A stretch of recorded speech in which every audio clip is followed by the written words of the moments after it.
Hey, this is Meridith Elliott Powell. You know what time it is. It is 8 a.m. Eastern, Saturday morning, time for Sales Logic. I am lucky enough to be in my home office, but Mark, once again, we find you on the road. Well, you're the one that's normally on the road. I'm on the road, Minneapolis today. Of course, you were here the other day, but anyway, our paths crossed for a few hours, but I'm still here. So That's right. All right. We got a great show for you today as we head into this Thanksgiving season. I'm going to go ahead, shoot the video, and we will get going.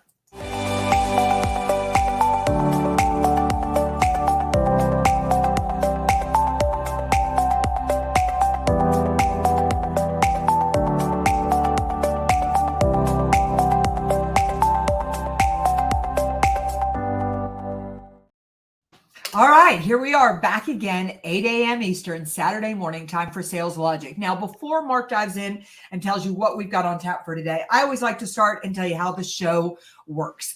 We always kick off with a question from you, the audience. So, wow, your questions have been so great this year. If you've got a question, just go to saleslogicpodcast.com. Shoot us an email, or just reach out to Mark, reach out to me. We'll feature you right here on the show. We cover a hot topic. We've got a book, and because we want you to leave with return on investment, we have a lightning round. So, Mark, what are we discussing this morning?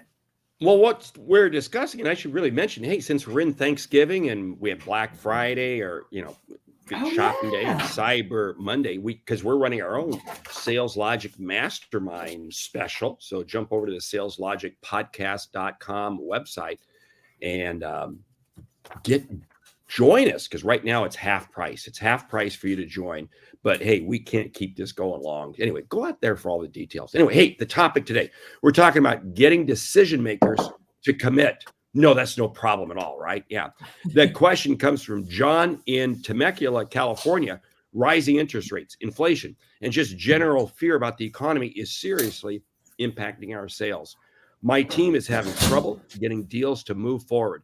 They can get to the door, have great conversations, and get the interest of their prospects, but they can't get the deal to close. Help. That is universal across the marketplace right now. Yeah, it is. It is quite a challenge. Quite a challenge these days. I'm going to start really with what I think is the root of the problem, and the root of the problem is the moment that you need that deal to close, it is not going to close. And so you have got to, in today's marketplace, I always think this is true. I always do it anyway, regardless of what the marketplace is doing, regardless of what decision makers are like. But you need to begin by overfilling that pipeline. You've got to have more deals coming through, because this is not a marketplace where you control when the buyer buys. When I was growing up, back in the day when I worked in corporate, we controlled when the buyer bought, because if the buyer didn't buy from us, they only had one or two other choices. We were pretty limited by the communities that we lived in, but that's not the world that we live in today. And the moment that the buyer feels pushed, they'll move on to somebody else. So I want to start with, there's so much more to it, but that's really where it starts. Overfill that pipeline. Well, and I think also that the number one competitor we face is no decision. The customer says no decision. And the reason they're saying no decision is because it's not one of their top two priorities. Anytime there's any level of uncertainty out there, the customer will always revert to, if it's not certain and not absolute, have to be a decision that has to be made, I'm not going to make the decision. So they don't make the decision. And this is what's so wrong with so many salespeople, because they feel, hey, they got a great solution. They got a great idea. This is going to work. But the problem is it doesn't fit into the customer's timetable right now. Salespeople, you have got to be finding right now what is happening. And we're shredding paper in the background. I love this. No, I've got to print something. Anyway, hey, here's the situation. If we're not right there on top one or two, and that means what it happens is we're not dealing with the right customer. In other words, we're dealing with somebody low down in the organization who likes what we sell. Great. But they're not far enough up the food chain to really make a compelling buying decision. And that is killing us through and through. Yeah, I love what Brad says here. Some will, some won't. So what's next? In other words, have that pipeline so full that you can move on to the other person. I was getting ready to go on stage in St. Louis a couple of weeks ago, and I got a call from a deal that I had been working really, really hard, and I didn't get it. I mean, it just, and the first thing that happens when you don't get it is your heart sinks. I mean, at least the decision was made, but the decision was not me, so it was not the decision I wanted. And I thought, what do I do now? And I had 30 minutes before I go on stage, and I thought, well, I'm just going to start making sales calls. I mean, like, I control what I can control. And when the buyer makes a decision is not what you can control. However, let's talk about if the buyer's not making a decision, they don't see the value in what you brought to the table. And I would argue that your sellers are not getting to the pain point, because here's what's happening in the marketplace right now. You're all doing it in your business because I'm doing it in mine. We're looking across our expenses. I've got 4 deals in front of me right now. I am only going to pull the trigger on 2 of those. And the only reason I'm going to pull the trigger on 2 of those is, you know what? My business hasn't slowed down. I'm not seeing a decrease in a flow of income coming into me, but I'm in the mindset of a downturning economy, because that is every message I am getting through my head from every media outlet out there and every client I talk to. So naturally, I'm just starting to watch my expenses and saying, do I really need that? Do I really have to? So the 2 that I'm going to pull the trigger on will be the 2 that I see as the biggest need in my business, could bring the biggest return on investment, and will bring the most value. So if you're not closing deals, if they're not getting to you, it's because something else is a bigger priority. And this is what's key. So we're not asking the right questions. We're not having the right conversations. One of the things you got to ask yourself is my solution helping you, the customer? And what I'm listening for is I'm listening for a couple things. I'm listening for you to be bringing up the same issue multiple times to me. If you're not bringing up the same issue multiple times, it's not a priority. When I hear somebody say, oh, we're dealing with this, okay, great. I want to probe it. But then I want to come back and I'm going to probe it again later in that sales call or another sales call. Why? Because I want to see if it really is a critical priority. Second thing, if I bring up an issue, the customer says, oh yeah, this is an issue. And then the customer brings it up again on their own with no prompting for me, then I know it's an issue. And this is one of the key things that we have to understand. Our priorities are not the customer's priorities. And until we understand that, and the natural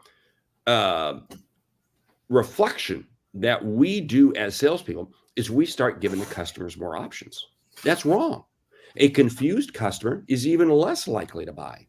We actually have to go in the opposite direction. Like Mary said, you overfill the pipeline, you stay tight and narrow, and you focus only where you can identify that this is going to help them with their number one or number 2 priorities. If it doesn't line up there, it's not going to happen. The dog don't hunt. Yeah. So I love what John says here. If process is followed, the budget and budget approval should be established up front. In other words, what John is saying, I hope I get this right, John, is you want to know how that's part of your questioning methodology, is how's the decision made? And then if you're not in front of the decision maker, how can you help the decision maker? You've heard Mark and I talk about this before. We're both in the situation that is so often a meeting planner calls us. I just got this one yesterday. Guy wants to hire me, but this has got to go to committee. And you know what? I don't have any interaction with the committee. Now I said, would you like me to talk to the committee? And he said, no, we don't do it that way. But so what I did was I put together a group of talking points. I said, I want to help you and make this process as easy as possible. And so I put some things together for him to present to the committee that I think would be valuable based on what I know. So you need to help the person that you're talking to make that decision. See, now what Mary just explained was something so critical, and break this apart.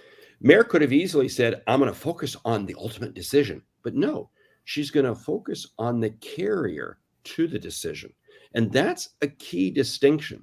And what is it allowing her to do? It's allowing her to create a level of trust and confidence with that person who's going to carry the proposal forward to the committee. And what is it going to do? it naturally is going to have her being viewed more highly by that person. So guess what? It increases the probability of her getting a deal. You have to understand, you got to understand the process that the customer is going. If you don't understand the process, and one of the questions I love asking very early on, how have you made decisions like this in the past? Now, notice what I said. I didn't say, how are you going to make this decision? I said, how have you made decisions like this in the past? Because I want no pressure.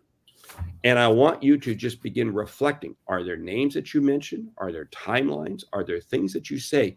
And those are signals to me to begin to understand these are hoops that I'm going to have to go through to be able to say whether or not I'm going to close this deal. Does it move me closer to finding that number one or number two priority?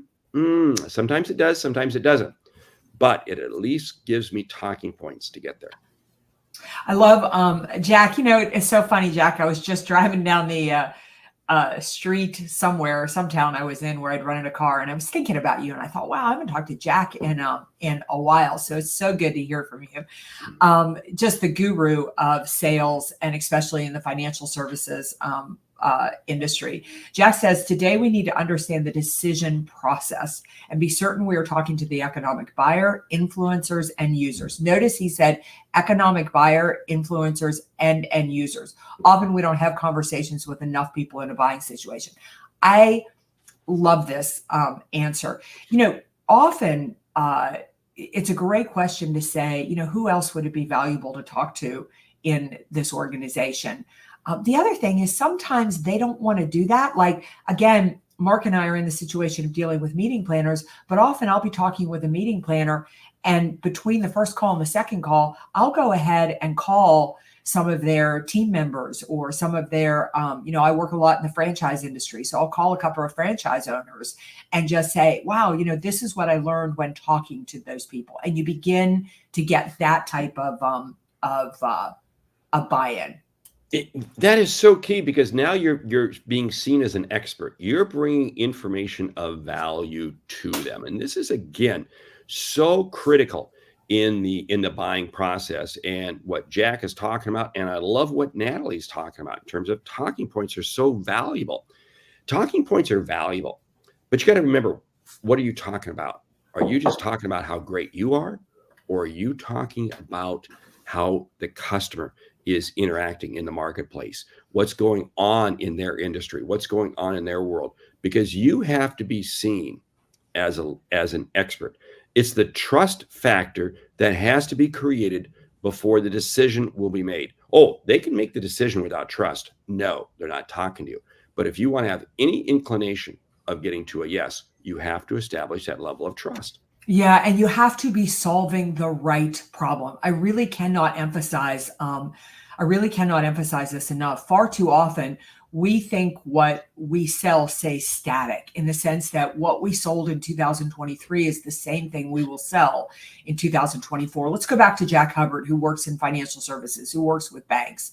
Is the problems that banks faced in 2023 will be radically different than what they face in 2024. I mean, the level of increasing regulation that has come down on them since Silicon Valley Bank, failed. The shift in the interest rates have put pressure on their, on their margins. They're going to have credit that is most likely going to go bad in the commercial space. It's a different world. So you're not just selling this product and massaging it a little bit. You have to, you have to really understand what is the current pain point and position your product to solve it. Like, that is, you have to, in the mind of the buyer, it isn't the features and the benefits of your product. It is, I know this is the number one issue in your industry, and this is how I can help you solve it. That is not only going to get me to make a decision, it's going to take price off the table. And that also comes back to Jack's comment about end users, influence, and the economic buyer. Many times what happens is we're talking to the end user, but the end user sees it through a different lens than the influencer or the economic buyer, because again, things change. And that's so much of an issue, especially I see this with account managers who are dealing with the same customers in routine sales. So they're dealing with the end user, but the problem is they don't realize things have changed. And if you're not developing those relationships further up the food chain, that's where it stalls back. And it really goes back to our question from John, because John, unless you're solving what's critical to them, it's not going to happen. The other Yeah. critical thing is this, is so many times we create false assumptions. We believe, oh, because it's the end of the year, customers have to make a decision or they don't have to make a decision. Who knows? We don't know until we have that conversation. Salespeople are guilty of assumptive selling. And that's not assuming, hey, I'm going to assume you're going to buy A or B. No. This is making assumptions that there's stuff going on in your business that not even close. You don't know until you ask the question. And you've got to ask the question and verify the question. And how do you verify the question? You either hear it twice from the same person, or you hear it from another person, but verify everything. Yeah, I love what Donna Cutting is saying here. Now you have made decisions like this in the past. Great question. Who, in addition to you, is involved in making these types of decisions? And again, framing that from the standpoint of you want to help them. I've got I think my guy here to help me with my computer is here, so I'm just going to pop for a second, and I'll be right back. Yeah, it's okay. I'm gonna carry on. I'm gonna carry on with this conversation because there's a few critical things that I want to share, and that is this: if you are not taking the time to have enough dialogue, and this is where we get into so many issues. Again, what happens is we have the meeting, we have the relationship, we get going, and we automatically move the customer to the close. And no, they're not there. The customer will take us to the close, but only after we have been able to articulate, what the solution is. Oh, and the solution we can't articulate until they've shared with us what the problem is. Now, here's a simple situation. If we don't know what the challenge is that they're facing, it is impossible for us to even begin to go forward. Patrick Tinney, you were on the line. You know very well what this is all about. You write about this in a number of your books. Natalie, you're spot on with your comments. Again, if we're not taking the time to have the conversation, and I'm going to say one final point here, as we get towards the end of the year, what's going to happen is this: people start racing too fast. And they overcome, or they step over major issues, and then things stall out. And I'll tell you what, stick to the fundamentals of understanding the customer, even in the ninth inning, because otherwise you're going to find yourself striking out very quickly. Yeah, I love what John is saying here. Establishing the consultative approach and focus on conversations where we ask the client how alleviation of the pain points will enhance their business, and have them explain the challenge that would occur. Really listen. Use their words back to them if you want them to make a decision. Yeah, I love what you said there. Play their words back to them. You know what? This is so key. I love taking what somebody shares with me in a phone call, and I play it back to them in an email a couple of days later, or I play it back to them in a voicemail, and I ask, hey, I want to get some more input on this. I want to get some more, because again, people are always flattered that you, the salesperson, valued what it is that what they shared. So if you can take that is so key, so valuable. And again, they continue to share with you more and more. Customers will take you to the solution, will take you to their problem. They will take you to their problem if they have a level of trust and confidence in you. And that means you got to be bringing them value all along the way. Yeah, absolutely. The other thing too is that, what Jack had brought up about speaking to different audiences, you have to understand that those audiences have different pain points, and you need to adjust. When I go into an organization and I'm working with sales, the executives want to drive the bottom line. That's what they have me there for. The frontline personnel want to help their customers take the stress out of their jobs and make their lives easier. So when I'm selling, I need to be very mindful of whose pain point I need to be speaking to. That's a very fascinating concept, if you stop and think about it, because different people have different pain points. And this is the problem that salespeople get into, because they're dealing with the end user, and the end user's pain points they don't really matter. They really don't matter, because at the end of the day, they can't pull the trigger and make the decision to buy. It's the pain points of the economic buyer. Those are the pain points that we got to focus in on. So salespeople, I love talking to end users. I want to find out how they're going to benefit, just like you were saying, that make their jobs easier and better customer service. So critical. But if it doesn't fit the ratios, if it doesn't fit the norms, if it doesn't fit what that economic buyer is, and this comes back to another simple piece. If we are not turning every sales call into a four-legged sales call, something's wrong. What do I mean by that?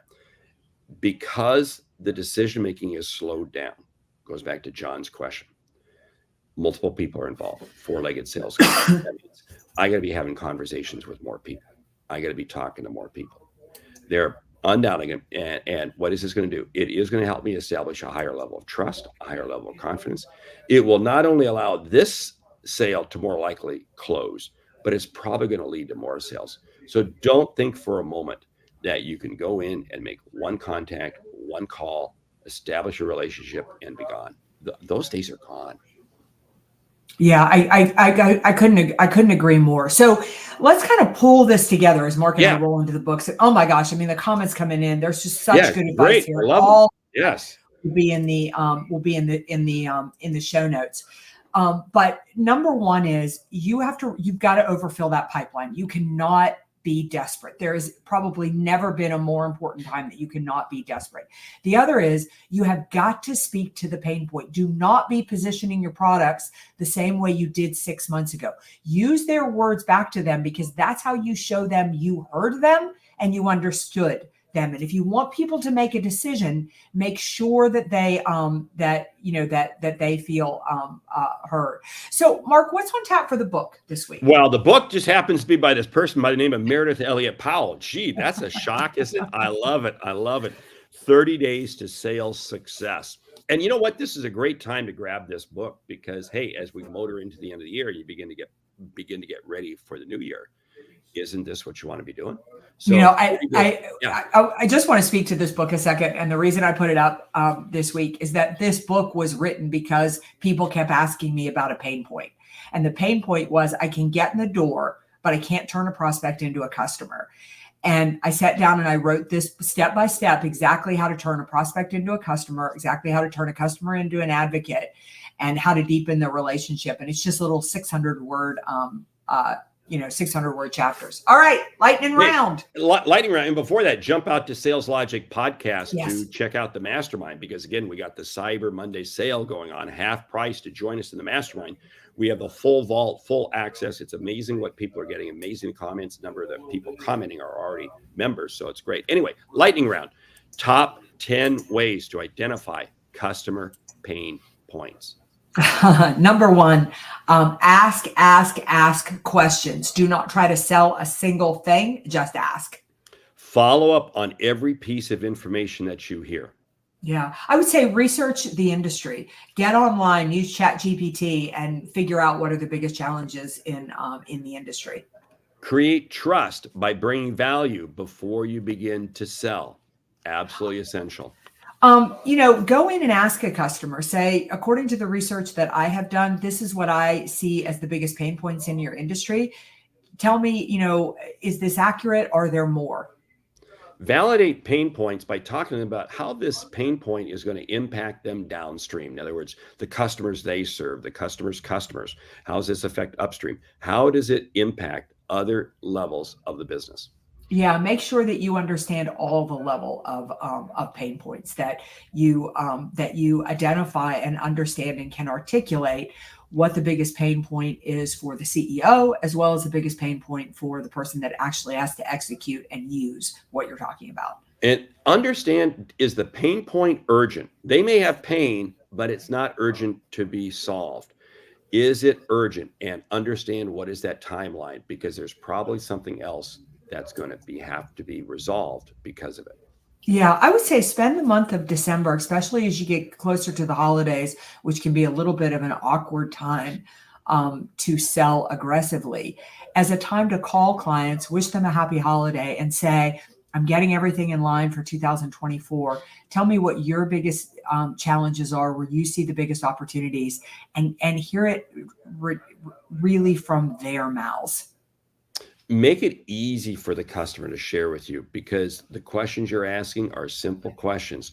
You're just taking what they share with you and asking them to build more on it. Keep it simple, keep it easy to help you identify pain points. You share one more, I'll share one more, we'll close it down. Yeah, I would say go back through and figure out where you lost every deal and find out why you lost those deals, because that's going to help you not only understand where your pain point is missing, but why they bought what they bought, and and whom they bought it, and whom they bought it from will help you learn what the current pain point is. Never assume you know what the pain point is until the customer shares it, and shares it with you at least twice. With that, we want to say, hey, thank you for listening to Sales Logic this week. If you like what you hear, subscribe, rate, and review the show on your favorite podcast app. If something we've said has earned you a single dollar, hey, would you consider telling a friend about our show? Because it's how we grow when we help you grow. I'm Mark Hunter. And I'm Meridith Elliott Powell. Remember, when you sell with confidence and integrity, all of this uncertainty suddenly becomes your competitive advantage. And the sale becomes logical. All right. We'll see you right back here next week. Remember, look for everybody if you celebrate Thanksgiving, have a wonderful holiday week. Mark and I are going to be having a big cyber sale on Black Friday, designed to help you make 2024 your best year on record.